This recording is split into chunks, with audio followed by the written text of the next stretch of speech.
Meus irmãos e minhas irmãs, paz e bem.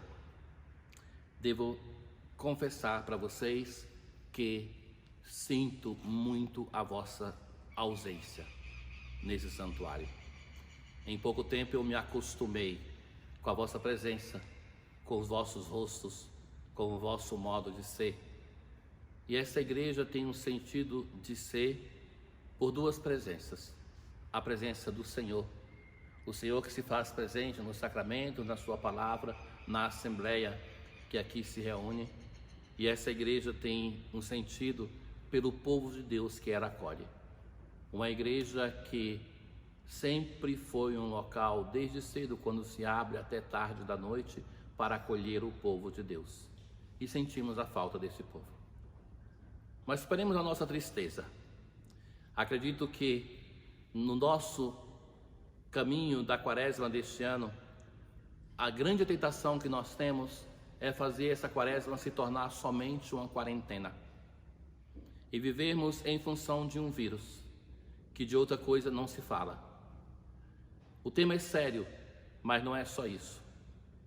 E o grande perigo que nós temos é que no nosso dia nós ouvemos mais mentiras e pareceres incompetentes do que aquilo que é um percentual baixo de coisas sérias. Devemos nos informar, sim, mas devemos ter cuidado para não termos uma overdose de pareceres incompetentes que nos tiram a paz e que nos impedem de verdade de fazer a nossa quaresma, de viver este tempo buscando ser sério naquilo que nós devemos saber para nos proteger, para proteger a sociedade humana, mas ao mesmo tempo de não perder a esperança, de não perder a capacidade de amar, a capacidade de doação, a capacidade de compaixão e de misericórdia. Porque o perigo que nós estamos vivendo é aquele de, com tanta preocupação pela vida, cada um da sua, de perdermos a nossa dimensão para o amor amplo, para o amor para com o nosso irmão e irmã. Como viver a nossa quaresma? Nos ajuda o caminho litúrgico que a igreja nos propõe. E a graça de Deus nos faz, nesse final de semana, neste domingo precisamente, nos encontrarmos com um texto que é muito interessante sobre o tema do sofrimento humano. Neste longo texto que nos conta a cura do cego, que desde o seu nascimento, de nascença, nunca viu. Então este homem não conhecia a experiência de perder a visão. Ele não sabe o que é ver, ele não sabe o que é a luz. Os apóstolos veem esse homem e faz uma pergunta que eu acredito que no coração de tantos de nós estamos fazendo neste tempo. Por quê? As pessoas daquele tempo acreditavam assim, que o sofrimento, sobretudo a doença, era uma punição de Deus pelo pecado cometido. Então, quando os apóstolos veem o cego de nascença, eles vão perguntar assim: Senhor, quem pecou, este ou os seus pais, para que nascesse cego? Vejam que, diante da convicção que a doença é consequência do pecado, um cego de nascença colocava em crise a convicção deles. Então agora, quem é o causador desse sofrimento? É porque os pais dele pecaram ou ele já pecou antes de nascer? E a resposta de Jesus nos ilumina. Jesus é para mim uma pessoa de uma grande capacidade humana, uma pessoa capaz de amar e de se doar, e que essa capacidade humana de Jesus nasce da sua união com o Pai. Jesus vai dizer assim: nenhum nem outro, nem os pais, nem ele, mas que isso vai acontecer para que se manifeste a glória de Deus. Eis a parte que nos interessa.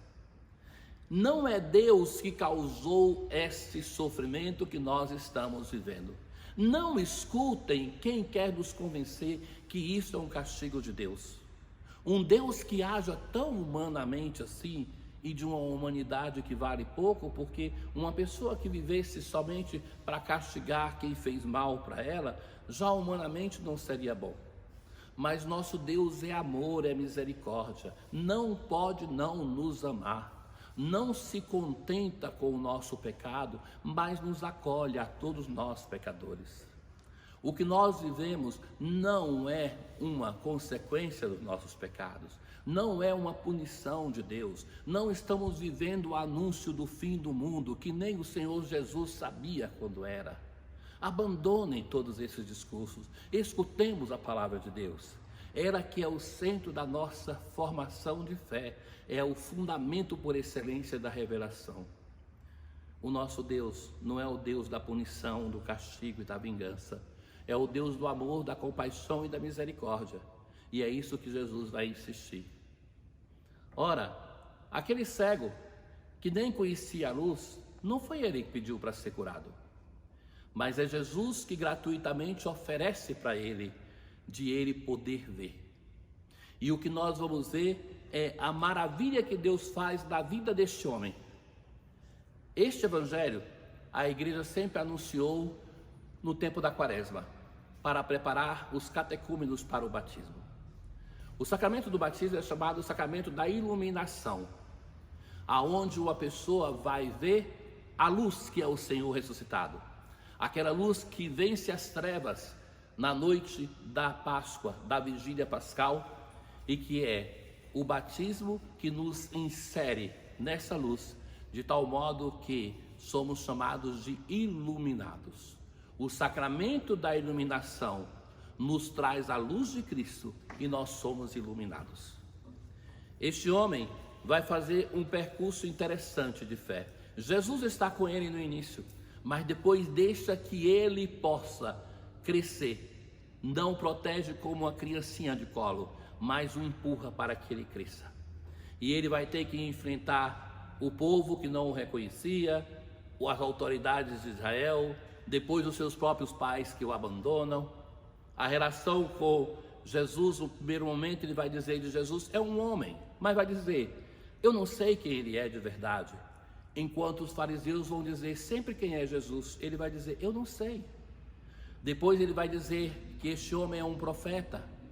Depois vai dizer, é um homem de Deus, até chegar na grande afirmação de fé. É o Senhor.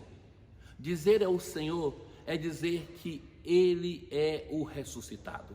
É a profissão de fé da igreja. Ele é o nosso Senhor. Ora, este homem tem um crescimento na sua dimensão de fé, mas também na sua dimensão humana. É um homem que se torna forte, é um homem que defende a sua fé, é um homem que faz ver toda a sua disposição de até sofrer pelo Senhor. Aceita as consequências da sua fé, até que não é nem reconhecido como aquele homem de antes. E é este modelo que hoje a igreja nos propõe, para nós, pessoas de fé, para nós batizados, para nós seres humanos. Não nos deixemos atropelar por um vírus, não nos deixemos atropelar por uma pandemia. Tenhamos força, tenhamos coragem, sejamos responsáveis, vamos obedecer aquilo que nós devemos cumprir para que nós tenhamos responsabilidade com a sociedade humana. Mas por outro lado, queridos, como cego de nascença, devemos confiar no Senhor, devemos depositar nele a nossa esperança. Não é ele que está nos punindo, não é ele que abandonou a nossa humanidade, mas isso que nós vivemos, como Jesus dirá no Evangelho do domingo, é para que manifeste-se em nós a glória de Deus. E o que é a glória de Deus que deve ser manifestada? A qual glória de Deus nós somos chamados nessa situação? A mudar o nosso coração, a ter um coração de misericórdia, de compaixão, a irmos ao encontro de pessoas que nós encontraremos nesse tempo, que estão em maior sofrimento do que nós, a fazer um caminho de fé, de conversão, de união com o Senhor, para que de fato nosso tempo seja de fato uma quaresma, um tempo de conversão, um tempo de penitência, um tempo que nós nos preparemos para celebrar a Páscoa da ressurreição.